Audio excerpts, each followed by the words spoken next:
오늘 10절이잖아요. 11절. 마른 뼈가 그걸 끝난 게 아니에요. 우리는 군대예요. 군대. 마른 뼈가 아니에요. 군대. 여러분, 그리스도인의 삶이에요. 정체성 문제예요.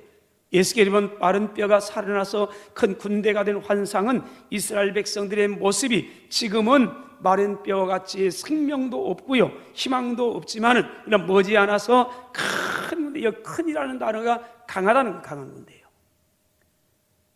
여러분 생각해 보세요. 큰 군대 물론 양적인 면도 볼 수 있어요.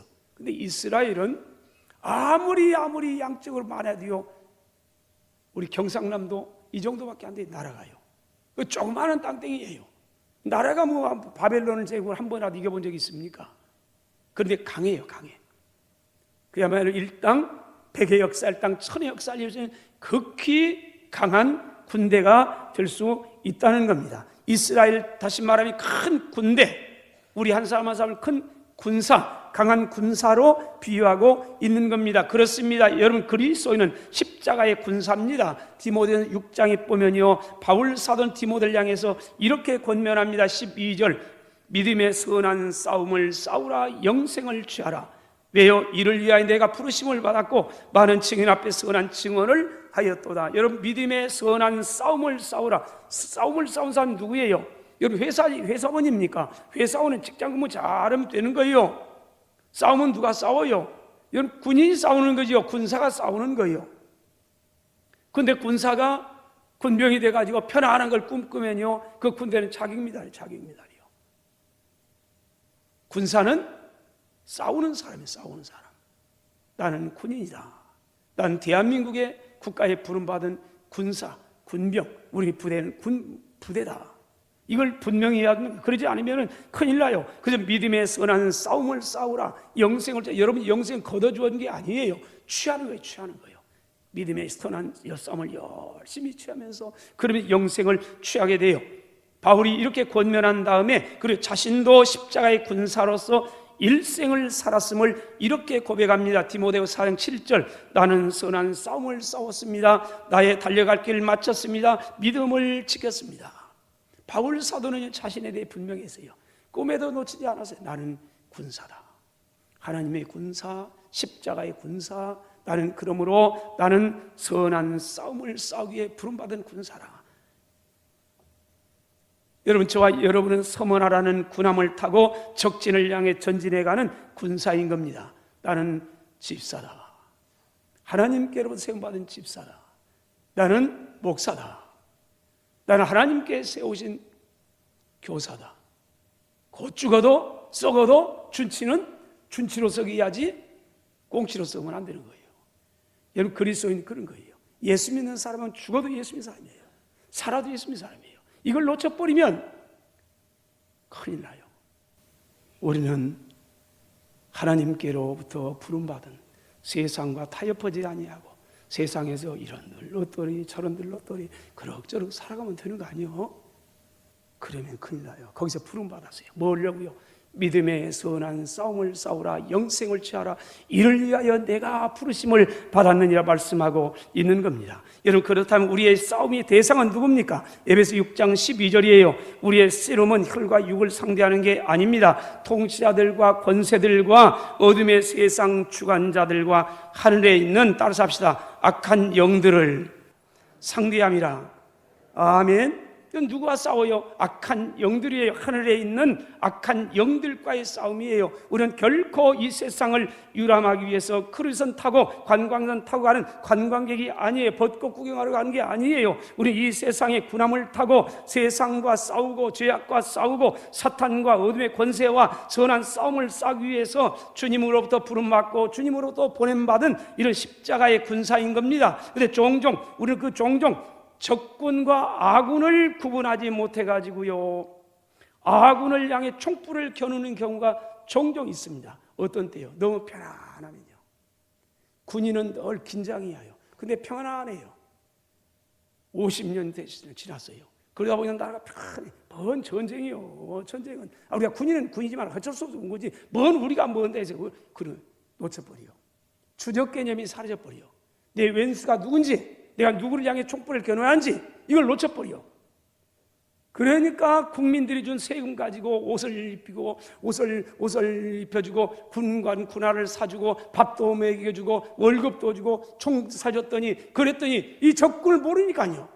탱크 몰고 와가지고 국민을 깔아버린 거예요. 이 우리 아픈 역사예요. 자기 이기적인 욕심 때문에요. 이런 일 세상만 있습니까? 아니요. 교회도 있어요.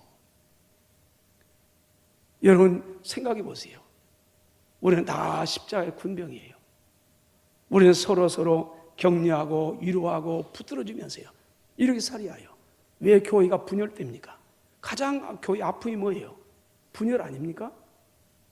히브리서 4장 12절입니다. 하나님 말씀은 살아있습니다. 활력이 있습니다. 살아있습니다. 능력이 있습니다. 그래서 좌우의 날선 어떤 검보다도 더 예리합니다. 혼과 영과 관절과 이 골수까지 다 찔러 쪼갭니다. 또 마음의 생각도 뜻도 전부 판단합니다. 말씀은 살아있고 능력이 있습니다. 요한복음 11장 보면요, 이 나사로의 죽음장 아닙니까? 나사로가 죽었습니다. 죽은 지 나흘 됐습니다. 그래서 무덤에 장사되었습니다. 이때 주님이 찾아오셨습니다. 오셔가지고 무덤 앞에 서서 말씀했습니다. 나사로야 나오라. 자, 우리 43절입니다. 이 말씀을 하시고 큰 소리로 나사로야 나오라 부르시니 죽은 자가 수족을 배로 동인 채로 나오는데 그 얼굴은 수건에 쌓였더라. 예수께서 이르시되 풀어 놓아 다니게 하라 하시니라. 어떻게 그럴 수가 있습니까? 죽은 지 나흘 됐습니다. 냄새가 납니다. 나사로, 이 마르다도 마리아도 주위 사람들은 이건 불가능합니다. 안 됩니다. 왜냐하면 예수님께서 무덤에 돌을 옮겨놓으라 했을 때 마리아가 이렇게 응답합니다. 예수님 죽은 지 나흘 됐는데요. 썩어서 냄새가 부패해서 냄새가 나는데요. 무슨 말씀입니까? 그 말 아닙니까? 근데 주님 뭐라고 말합니까? 믿으라. 믿기만 하면 영광을 보리라. 이 말씀에 아멘 했어요. 그래서 주님이 부른 거예요. 주님이 무덤문을 딱 나사로 이 무덤문을 여니까요, 예수님 무덤을 향해서 나사로야 큰 소리로 나사로야 나오라 부르시니 죽은 자가 수족을 동인 채로 나왔습니다. 그리고 풀어 다니게 하라. 여러분 어떻게 이런 기적이 납니까? 얼마든지 그럴 수 있습니다. 어떤 신학자는 여기에 대한 구절을 이렇게 재미있게 그냥 일리 있습니다. 해석했습니다.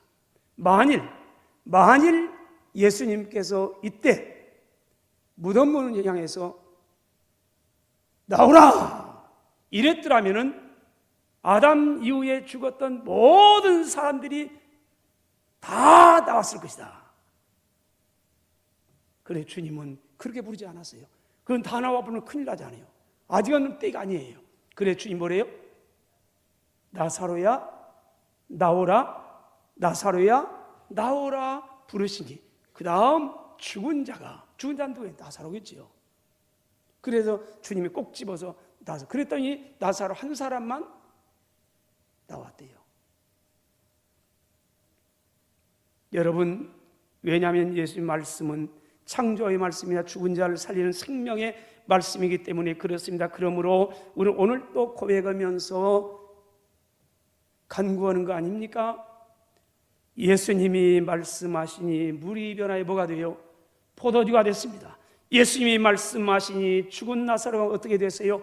살아났습니다. 예수님이 말씀하시니 바디메오가 어떻게 됐습니까? 눈을 떴다네. 그러면서 고백하면서 기도합니다. 예수님 나에게도 말씀 오셔서 새롭게 변화시켜 주세요. 어찌 이것이 주일학생들의 노래입니까? 오늘 저와 여러분의 고백이고 찬양이 되어야 될 줄로 믿습니다. 사랑하신 여러분, 하나님 말씀은 죽은 자를 살릴 수 있습니다. 한없이 무능한 나를 강하게 할 수 있습니다. 따라서 합시다. 하나님이여 말씀으로 새롭게 하옵소서, 강하게 하옵소서. 아멘. 할렐루야. 둘째로 성령의 능력으로 무장하면 마른 뼈도 강하게 됩니다. 오늘 9절로 10절에 10도 14절이면 여기 생기란 단어를 계속, 생기란 단어는 생명, 영, 호흡, 생명, 하나님의 영, 성령, 여러 다양한 의미를 가지고 있습니다. 마른 뼈가 살아나서 큰 군대, 강한 군대가 되기 위해서는 마른 뼈의 생명이 들어가야 하는 겁니다. 여러분, 디모데전 후서 2장 1절이면 내 아들아, 그러므로 너는 그리스도 안에서 예수 안에 있는 은혜 가운데서 강하라. 네가 십자가의 군병인데 강하려면 예수님 안에서, 은혜 안에서 강한 거라. 은혜 안에서 강한 거라. 은혜 떠나버리면 은혜는 빈 껍질이고 은혜는 껍데기만 남는 거라. 마른 뼈라, 그 말 아닙니까? 성령의 은혜 받으면, 성령의 능력 받으면 오늘도 얼마든지 마른 뼈같이 한없이 보잘것없는 우리들이지만은 세상이 감당할 수 없는 믿음의 능력의 사람들 될 수 있다는 거 아닙니까? 이 사사기서 6장에 보면요, 기드온의 장입니다. 기드온은 잘합니다. 우리에 대해서. 이스라엘 민족이 미디안에서 꼼짝달싹 못합니다. 이때 기드온을 하나님이 들어섭니다. 이 기드온이 300명의 용사를 가지고요, 미디안 나라를 깨부술 수 있었던 것은요, 기드온 개인이 용감무쌍하고 능력이 남다르고 담대한 용사였고 그런 게 아니에요. 성령의 능력을 힘입었기 때문에 그렇습니다. 이 기드온 보면 어떻게 보면 굉장히 소심적인 이런 사람이에요. 왜 그러냐면은 추수할 때가 됐는데 밀을 추수해야 되는데 밀을 추수하면 어떻게 해요? 마당에 써야지요. 그런데 이 추수하다가 미디안 사람 들키면은 다 빼앗길까 봐 가지고요, 그래서 칼소리 안에 들어와가지고 창고 문 거리 잠가 놓고 이 포도즙을 타져가는데 여기서 밀 타져가는 거예요. 얼마나 겁쟁이고 소심한지 몰라요. 이런 기드온이 어떻게 그런 용감무쌍하고 300명밖에 안 되는 용사를 가지고 나라를 깨부수고 미디안에서 이스라엘을 해방시킬 수 있었는가? 그 이유를 간단하게 이렇게 말합니다. 6장 34절, 여호와의 영이 기드온에게 임하시니. 여러분, 여호와의 영이 기드온에게 임하니까 기드온이 완전히 뺏겨버리는 거예요. 마른 뼈가 큰 군대, 강한 군대가 된 줄로 믿습니다. 여러분, 초대교회가 아무것도 없어요. 우리처럼 번듯한 예배당도 없어요. 주차장도 없어요.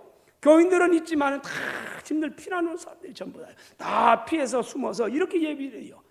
그런데 이런 사람들이 모여가지고 1세기가 되기 전에 로마에까지 가서 복음을 얘기해요. 다음 대에 로마의 교회를 세우고 로마의 복음을, 로마를 정복을 해요. 어떻게 해요?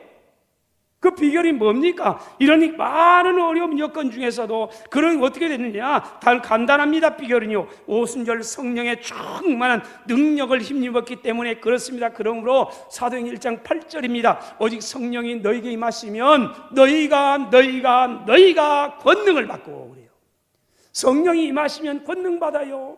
성령이면 능력이 하나님이에요. 능력을 우리에게 입혀주어요. 그래서 성령의 충만함 받으면 능력을 받아요. 세상에 감당할 수 용장이 돼가요. 그러니까 권능을 받으니까 예루살렘에 머무르지 못해요. 유다에 머무를 수가 없어요. 사마리아와 땅까지 짚을 박차고 나가요. 그래서 가는 곳마다 큰 복음을 증거해요. 복음이 살아 역사예요. 어떻게 해요? 권능을 받으니까 아니요, 성령의 능력을 받으니까 권능을 받아요. 아무도 감당할 수가 없는 겁니다. 여기 권능을 받아서, 이 권능이라는 단어는 이 두나미스예요. 이 두나미스라는 단어는 여기에서 영어에 다이너마이트라는 말이 파생돼 나왔어요. 그러니까는 이 다이너마이트예요. 여러분, 다이너마이트는 잘 알지 않아요? 아무리 단단한 바위일지라도 다이너마이트를 가지고 깨뜨리지 못할 바위는 없는 거예요. 여러분, 그러므로 십자가의 군사는 뭐니며 어디에 되어 성령의 충만함으로 무장을 해야 강한 군사가 되게 되는 겁니다. 따라서 합시다. 하나님이여, 나에게도 성령의 권능을 주옵소서. 아멘. 할렐루야. 여러분, 그리스도인의 강한 그리스도인이요, 왕도가 없어요. 하나님 말씀을 읽고 듣고 내 안에 충만하게 하고 그 가운데 성령께서 역사하면 세상이 감당할 수 있는 믿음의 삶 돼가요. 그러므로 히브리서 11장 믿음의 장에서 이런 고백을 합니다. 이런 사람은 세상이 감당할 수 없느니라. 여러분, 예수 믿으면 갑자기 돈벼락 떨어진 게 아니에요. 그래, 이걸 보면 세상에 어이구 저 사람은 돈 많네, 어이구 우리 쪼는, 그러지 않아요. 쫄지 않아요. 세상은요. 믿음이에요. 믿음. 성령의 은혜를 받으면 세상이 우리 앞에 벌벌 떨어요. 예전에 성령 충만에 받지 못하면요, 예수님은 늘 세상에 끌려요. 홍해 보면 아이고 우리 망했어, 오늘 죽었어. 마른 뼈 보면 아이고 오늘 망했어, 희망이 없어. 이런데 환경 보면 코로나 때문에 다 죽었어, 오늘 꼼짝 못하는 거야. 세상이 그러는데 세상은 그럴지 몰라요. 그렇지만 성령의 은혜를 받고 능력 받으면요, 이게 만만해져가요. 그래서 세상이 내 손 안에 있어요. 그래서 담당해 살아갈 수 있는 담대하게요. 이것 때문에 이렇고 저것 때문에 저렇고 막 카멜론시 이랬다 저랬다 변덕이 죽을 듯 해가지고 막 아이고 종잡을 수, 그런 게 아니에요. 그래서 히브리서 11장에 이런 사람은 세상이 감당할 수 없는 사람이라. 마지막으로 선지자 에스겔의 믿음에 따른 순종을 통해서 마른 뼈가 극히 강한 군대가 될 수가 있었습니다. 에스겔 선지자는 하나님께서 명령하신 대로 말씀을 순종하여 대언을 했습니다. 여러분 상황 보세요. 현실이에요. 에스겔 선지자를 이끌고 갔는데 골짜기 갔더니 골짜기가 되면 그 현실적으로 뭐예요? 마른 뼈들이 가득해 있어요. 근데 하나님께서 엉뚱깽뚱한 명령을 해요. 이 마른 뼈들을 향해서 내 말을 대언해라. 그러면 살아나게 될 것이다. 큰 군대가 될 것이다. 현실은 전혀 아니에요. 얼마든지 항의할 수 있어요. 아니 지금 무슨 말씀입니까? 주님께서 뭘 해놓고도 뭘 몰라도 이 마른 뼈가 어떻게 살아납니까? 믿음은 아멘하는 거예요. 대언해라. 에스겔 선지자가 대언했습니다. 놀라운 기적이 일어났습니다. 골짜기에 가득한 마른 뼈들이 움직이기 시작합니다. 갑자기 이 뼈, 저 뼈들이 서로 연결되기 시작했습니다. 힘줄이 생기고 살이 오르고 그 위에 가죽이 덮였습니다. 또 하나님께 명령을 합니다. 너 사방에 있는 생기들아, 이 마른 뼈들 들어가라. 그대로 대언했더니 이 마른 뼈들이 변해가지고요, 극히 큰, 극히 강한 군대가 되었더라 말씀하고 있는 겁니다. 여러분, 명령, 하나님 말씀에 순종해서 마른 뼈에 생기가 들어가라고 대언했더니 놀라운 마른 뼈가 이 강한 군대가 된 겁니다. 우리 따라서 합시다. 믿음의 순종은 기적을 낳습니다. 아멘. 할렐루야. 우리 앞에 봤던 요한복음 11장에 죽은 나사로가 살아났습니다. 죽은 지 나흘 됐습니다. 부 뺐습니다. 냄새가 났습니다. 그때 주님께서 명령했습니다. 이 무덤문을 가로막고 있는 돌멩이를, 무덤문을 제껴놓아라. 아니, 죽은 자를 살리실 전능하신 하나님이라면은 여러분 돌멩이 하나 못 움직여 놓겠습니까? 근데 왜 이 명령을 해요? 왜 명령을 해요? 아니, 그 하나님 예수님께서 죽은 사람을 썩은 지 죽은 지 나흘 돼가지고 냄새나는 이 시체를 살릴 수 있는 분이 돌멩이 하나 못 움직여서 나사로에게, 마리아에게, 마르다에게 이거 옮겨놔라, 이걸 옮겨라, 그러면 내가 기적 베푼다, 그러겠습니까? 그러지 않아요. 뭘 말씀해요? 믿음으로 순종하라. 그러면 영광을 보게 될 거라. 현실은 암담해요. 죽은 지 나흘이에요. 부패해서요, 냄새가 나요. 아무리 봐도 살아나는 건 불가능해요. 근데 아니에요. 주님 말씀하시니까 아멘 하고 무덤문을 가로막은 돌멩이를 옮겨놓습니다. 그랬더니 주님께서 나사로를 향해서 나사로야 나오라 큰 소리로 외치니까요, 나사로가 나오게 됩니다. 풀어놓아라. 이런 놀라운 기적은 마리아의, 나사로의, 이 마르다의 믿음이 순종입니다. 돌멩이를 읊지 않았더라면 주님은 능력이 살아있는 건 아니에요. 그러나 역사하지 못해요. 하나님은 저와 여러분의 역사할 때 믿음을 보시고 역사해요. 그래 주님이 때로는 그랬어요. 네 믿음이 너를 구원했다. 참 네가 이만한 믿음을 내가 보지 못했다. 때로는 없어요, 믿음이. 주님 오늘도 마찬가지예요. 저와 여러분을 보면 역사하는 뭘 보느냐? 믿음이에요. 여러분 믿음 따라서 역사해요. 믿음의 순종은 놀라운 기적을 오늘도 가져오게 되는 겁니다. 디모데후서 2장 후대 4절입니다. 병사로 복무하는 사람은 자기 생활에 얽매이는 사람이 하나도 없습니다. 왜냐? 이는 병사로 모집한 사람을 기쁘게 하려 하기 때문에 그렇습니다. 여러분 군인은요 오로지 명령에 살고 명령에 줄 각오가 돼 있어야 강한 군대가 될 수가 있는 겁니다. 믿음의 순종을 통해서 오늘도 주님은 우리에게요, 우리가 강한 사람 될 수 있어요. 요한계시록 14장에 보면요, 예수님과 함께 시온산에 올라가 새 노래를 부를 영광스러운 사람들이 있는데 4절에 이렇게 말합니다. 이 사람들은 어떤 사람? 예수님과 함께 새하늘과 새 땅에서 영원히 하나님의 영광을 찬송할 이 사람들은 어린 양이 어디로 인도하든지 간에 따라가는 사람들이라. 홍해로 인도하면요, 홍해로 따라가서요, 광야로 인도하면 광야로 따라가서요, 이 사람들만이 기어이 젖과 꿀은 가나안 땅에 들어갈 수가 있었던 겁니다. 사랑하신 여러분이요, 우리는 십자가의 선한 싸움을 싸우라고 주님으로 부르심 받은 십자가의 군사입니다. 이 싸움에서 우리는 강한 군사 될 수 있고 아니면 무능한 군사 될 수 있습니다. 이 싸움에서 언제까지? 큰 날 낭패와 실망당한 뒤에 예수께로 나옵니다. 천부여 의지 없어서 손들고 옵니다. 이런 노래만 부를 겁니까? 주님이 그러라고 합니까? 성령님 우리에 보내셨는데요. 아니에요.